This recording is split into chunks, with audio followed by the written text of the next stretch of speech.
I've always told myself I won't marry a pastor, but I never thought I would end up with a occultist either. When Max proposed to me after 1 month of courtship, I gladly accepted. He was exactly what I wanted. He was a wealthy businessman and was neither religious nor pious. While he traveled on business trips, I would hang out with friends and lavish his money on unnecessary things. I was a full-time housewife and loved being on social media too. One evening, I walked past a particular door as I headed for the bedroom. I wondered what was inside that room. I halted when the realization that I have never entered that room struck me since we got married. I quickly turned the knob. It was locked. Why was it locked? Max must have his reasons. I shrugged and went to our bedroom. When I slept that night, I had a nightmare. I woke up. It was few minutes past midnight. I turned to look at Maximum. He wasn't there. I felt dehydrated and decided to go to the kitchen for a glass of water. After drinking to my satisfaction, I headed back to the bedroom. That was when I noticed that the door was slightly opened. That same door I tried opening earlier. I stood right in front of it. "Max!" I called out. "Are you there?" There was no response. I pushed the door further apart and stood at the threshold. The room was empty. Absolutely empty. I turned to leave, but then I caught sight of another adjoining room. I paused.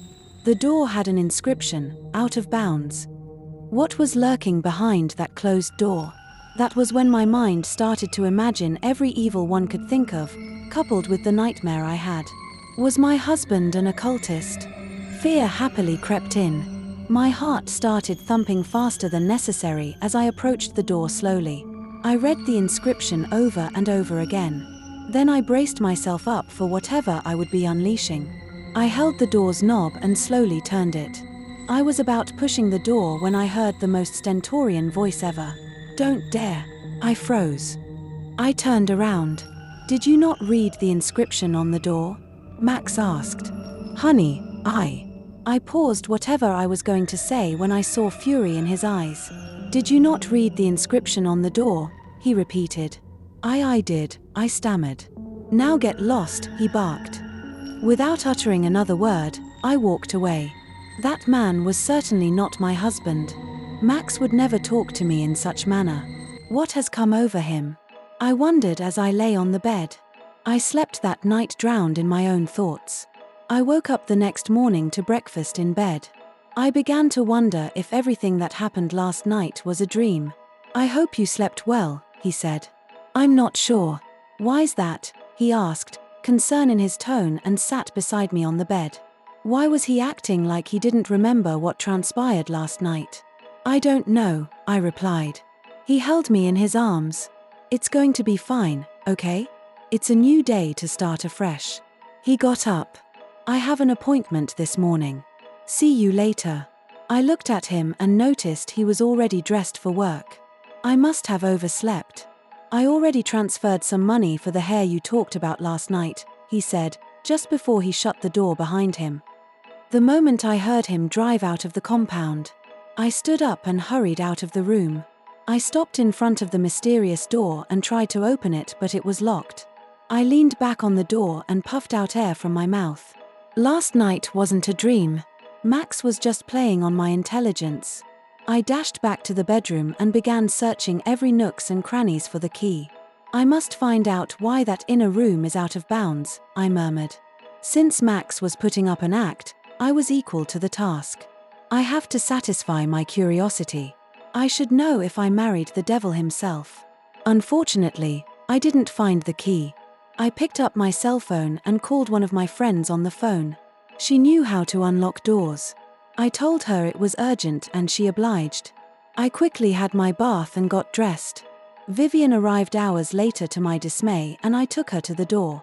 "How did you even misplace the key?" she asked. "I don't know," I replied. "Just open it.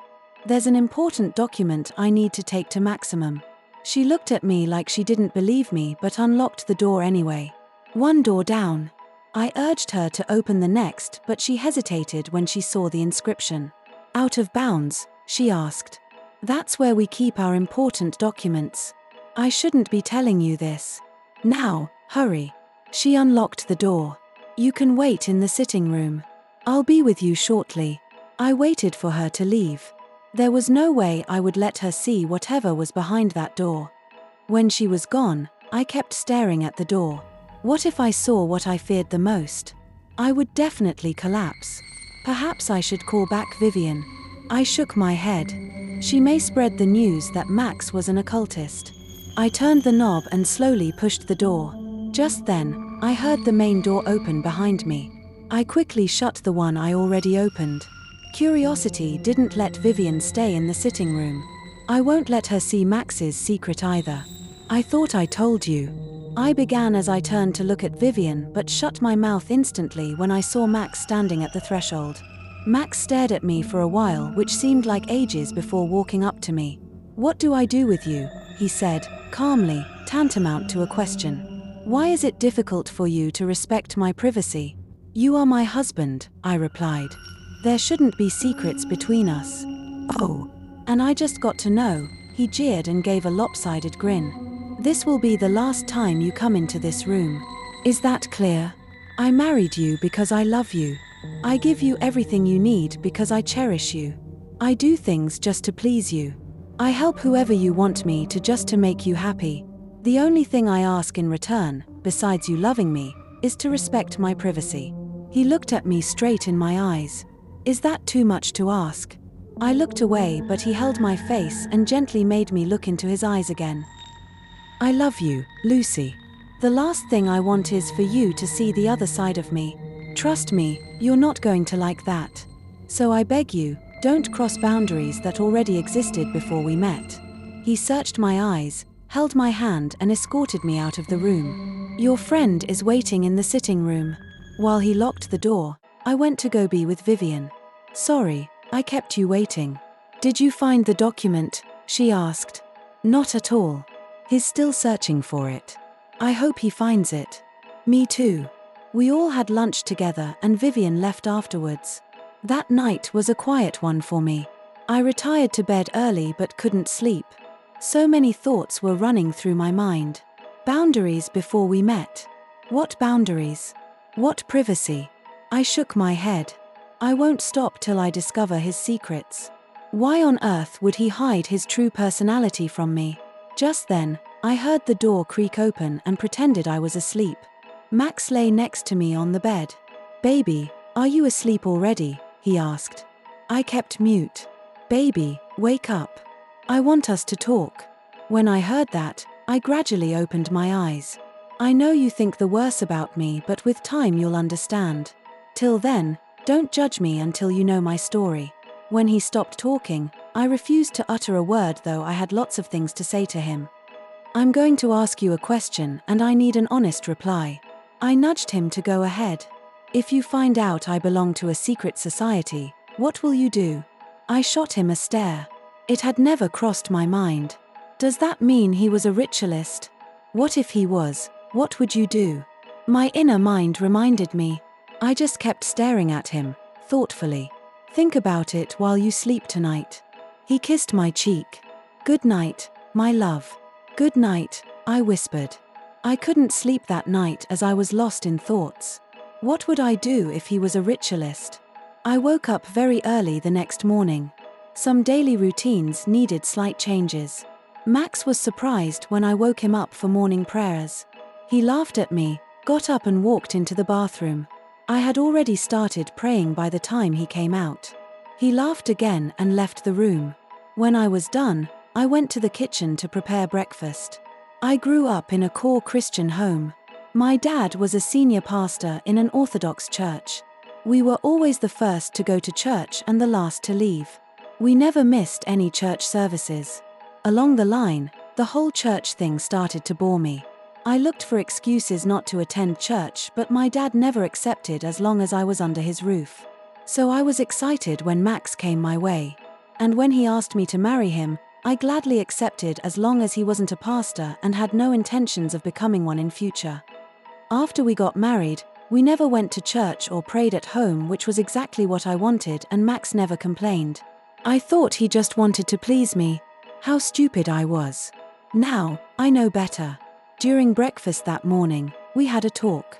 What was the meaning of that? He asked. You should get used to it, I told him. You'll see that more often. So you can pray, he said, purely amused. Yes.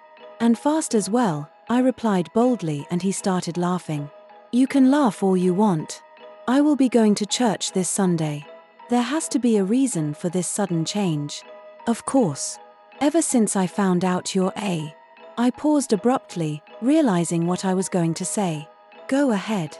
What did you find out? He asked as the laughter vanished from his face.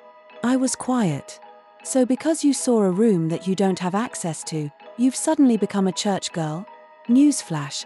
You can neither go to church nor pray at home. What does it matter, by the way? This is what you've always wanted. What changed? Stop thinking the unthinkable, okay? I love you. Will always do. When he left for work that morning, I resisted the urge to go into that restricted room.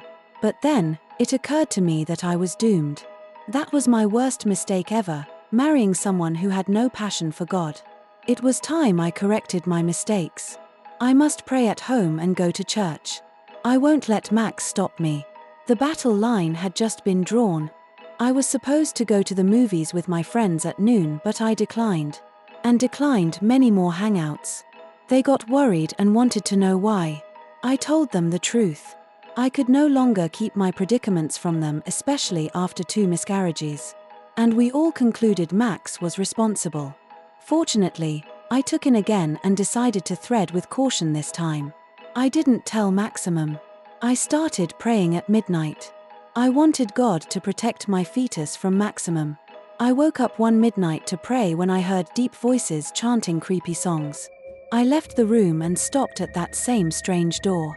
That was where those voices sounded from. I pushed the door open and was shocked when I saw 5 men dressed in black hooded cloaks. Max was not there. One of them, who seemed like their leader, was holding a calabash adorned with a red cloth. They saw me walk in but kept chanting like I was invisible. I became horrified. I started calling Maximum. No response. I quickly turned to leave and stumbled into Maximum. He was dressed like them and also held a calabash adorned with a black cloth. I took steps backwards, but he stepped forward. This went on till I realized he was gradually pushing me towards the other men. Then, the 6 of them circled around me, still chanting that creepy song. I shivered. My heart started thumping faster, and then, I fainted. I regained consciousness moments later. They were still there chanting, including Max. Sweat oozed out of my skin. It's time for the sacrifice to commence, said the leader. Let her enter the altar now.